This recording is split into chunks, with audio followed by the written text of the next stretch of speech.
उपोषणाच्या चौथ्या दिवशी मराठा आंदोलक मनोज जरांगे पाटील यांची प्रकृती अधिक खालावली आहे। त्यांची तब्येत खालावल्यामुळे या उपोषणाच्या ठिकाणी असलेल्या सर्व मराठा बांधवांना अश्रू अनावर होत आहेत। सगळेसोऱ्याच्या अध्यादेशाच्या मागणीवर जरांगे पाटील ठाम आहेत। गेल्या 4 दिवसांपासून ते जालन्यातल्या अंतरवली सराटीत उपोषणाला बसले। जोपर्यंत सरकार मागण्या मान्य करणार नाही तोपर्यंत मागे हटणार नाही अशी भूमिका जरांगेंनी घेतली। मात्र उपोषणामुळे त्यांची तब्येत खालावताना दिसते।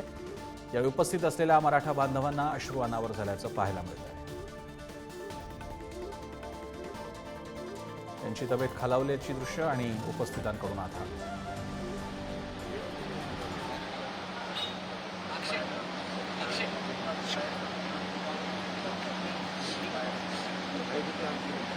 जी शुगर आणि बीपी तपासली आपण आता जी योग्य तऱ्हेनेच तपासली तर 100 बीपी आहे, शुगर आहे 83।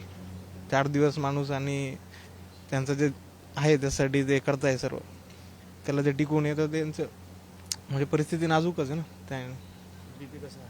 बीपी ठीक म्हणजे 100 आहे, बॉर्डर लाईन आहे।